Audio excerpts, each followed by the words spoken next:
ஸ்ரீ குருபியோ நமஹ. பரங்குன்றம் திருவருள் யூடியூப் சேனலுக்கு உங்க எல்லாரையும் நான் அன்போட வரவேற்கிறேன். திருப்பரங்குன்றம் திருமுருகன் திருவிழால நீங்க எல்லாரும் எல்லா நலமும் வளமும் பெற்று சந்தோஷமா இருக்கணும்னு நான் முருகப்பெருமான பிரார்த்தனை செஞ்சுக்கிறேன். இந்த வீடியோல நம்ம தசமகா வித்தியில அடுத்த வித்தியான தூமாவதி மாதாவை பத்தி தான் நம்ம பார்க்க போறோம்.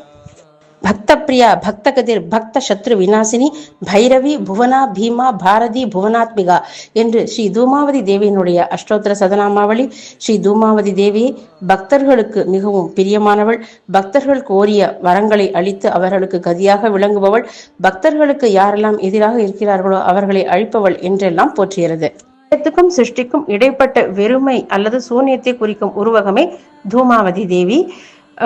சக்தி சங்கம தந்திரம் அப்படிங்கிற நூல் பிரகாரம் தக்ஷனுடைய வேள்வித்தீயில் பாய்ந்து தன் உடலை தியாகம் செய்த சதிதேவியினுடைய எரிந்த உடலில் இருந்து எழுந்த பெரும் புகை மூட்டமே ஒரு உருவமாக மாறி தூமாவதி தேவி அவதரித்ததாக ஒரு குறிப்பு இருக்கு. தூமாவதி தேவியினுடைய அவதாரம் பத்தின இன்னொரு புராண கதை இருக்கு. ஒரு முறை துர்காதேவி அசுரர்களோடு போரிட்ட பொழுது, இது சும்ப நிசும்பவதம் சம்பந்தப்பட்டது அப்படின்னு கூட சில நூல்கள்ல இருக்கு. அந்த மாதிரி போரிட்ட பொழுது துர்காதேவியினுடைய பிரபாவத்தினால தூமாவதி தேவி அவதாரம் செய்து பெரும் புகை மூட்டத்தை எழுப்பி அந்த புகை மூட்டத்தால அசுரர்கள் மயக்கம் அடைந்து அதனால அவர்கள் சம்ஹரிக்கப்பட்டதாகவும் ஒரு புராண கதை இருக்கிறது. எவையெல்லாம் எதிர்மறை விஷயங்கள் அப்படின்னு குறிக்கப்படுகின்றனவோ அவை அத்தனைக்கும் உருவகமாக அதை குறிப்பவளாக கருதப்படுகிறாள் தூமாவதி தேவி. தூமம் அப்படின்னா புகை அப்படின்னு அர்த்தம். புகை போன்ற வடிவம் உடையவள் அப்படிங்கிறதுனாலே தூமாவதி அப்படின்னு தூமாவதி தேவிக்கு ஒரு பெயர் காரணம் சொல்றாங்க. அம்பிகை சமூகத்திலே சேராதவர்கள் அப்படின்னு கருதப்படுபவர்களான அகோரிகள், சன்னியாசிகள், பிரம்மச்சாரிகள் மற்றும் கைம்பெண்கள் இவர்கள் அனைவருக்குமே தூமாவதி தேவி வழிபாடு சிறந்தது அப்படின்னு சொல்லப்படுகிறது. அதனால நம்ம இதை இன்னொரு விஷயமாவும் தெரிஞ்சுக்கலாம். அது என்னன்னாக்கா, சமூகத்துல இருப்பவர்கள், அதாவது இல்லறத்தார்கள் அப்படி இருக்கிறவங்க தூமாவதி வழிபாட்டை சிறப்பாக செய்யறது இல்ல. தூமாவதி தேவிக்கு பிரபலமான கோவில்களோ வழிபாட்டு முறைகளோ இல்ல. மிக குறிப்பிட்ட இடங்கள்ல மட்டும்தான் அம்பிகைக்கு வழிபாடு நடக்கிறது.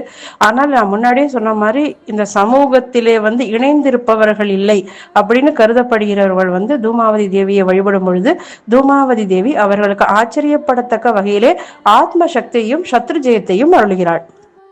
தெய்வீக கைம்பெண்ணாக கருதப்படும் தூமாவதி தேவி அழிந்த ஊர்கள், வறுமை, நோய்கள், பசித்திருப்போர் இவர்கள் எல்லாரையும் கட்டி ஆளுபவளாக சொல்லப்படுகிறாள். பாலைவனங்களுக்கு அதிபதியாக சொல்லப்படுகிறாள் தூமாவதி தேவி.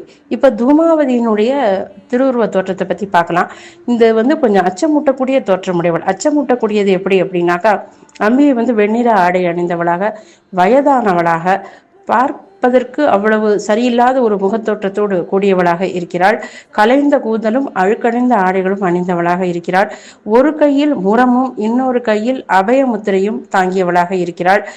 அம்பிகை ஒரு தேரில் அமர்ந்தவளாக இருக்கிறார். அந்த தேரை காகம் இழுத்துட்டு போற மாதிரி ஒரு சித்தரிப்பு இருக்கிறது.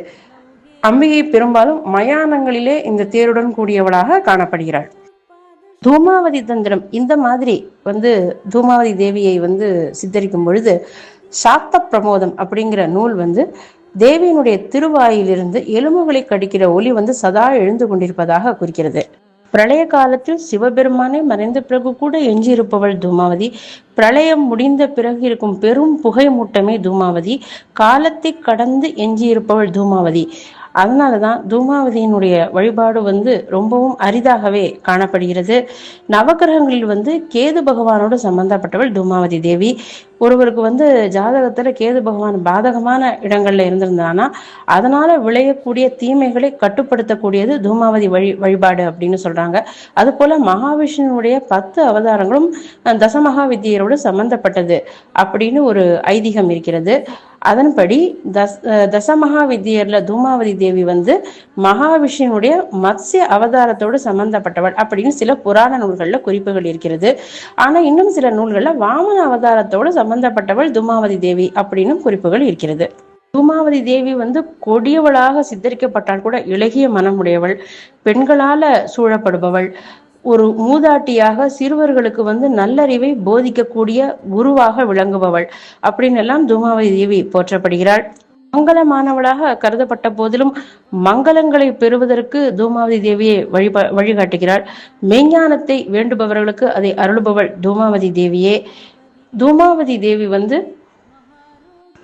தீமையின் முடிவிலிருந்து வரக்கூடிய நன்மையை குறிப்பவளாக இருக்கிறாள். அதாவது எப்பவுமே நம்ம சொல்றது உண்டு இல்லையா, ஒரு நன்மையிலும் ஒரு தீமை இருக்கு, ஒரு தீமையினுடைய முடிவிலும் ஒரு நன்மை வரும் அப்படின்னு. அது போல தீமையினுடைய முடிவிலிருந்து வரக்கூடிய ஒரு நன்மையை குறிக்கும் குறியீடாக தூமாவதி தேவி கருதப்படுகிறாள். தூமாவதி தேவிக்கு கோவில்கள் அரிதாகத்தான் இருக்குது. நம்ம முன்னாடியே பார்த்தோம். காமாக்கியா கோவில 10 தசா மகா வித்யருக்கும் சந்நிதிகள் இருக்கிறது. அங்க தூமாவதி தேவிக்குன்னு ஒரு சந்நிதி இருக்கு. காசிலையும் தூமாவதி தேவிக்குன்னு தனி கோவில் இருக்கிறது. அங்க அது ஒரு சக்தி பீடமாகவே வழிபடப்படுவதனால எல்லாருமே எந்தவித வேறுபாடுமின்றி இல்லறத்தார்கள், குழந்தைகள் எல்லாருமே போய் அங்க தூமாவதி தேவியை வழிபாடு செய்கிறார்கள். உக்ர தூமாவதி, சாபர தூமாவதி, சௌபாக்கிய தூமாவதி, வாத்சல்ய தூமாவதி அப்படின்னு பல்வேறு திருநாமங்கள்ல தூமாவதியினுடைய வழிபாடு நடைபெறுகிறது.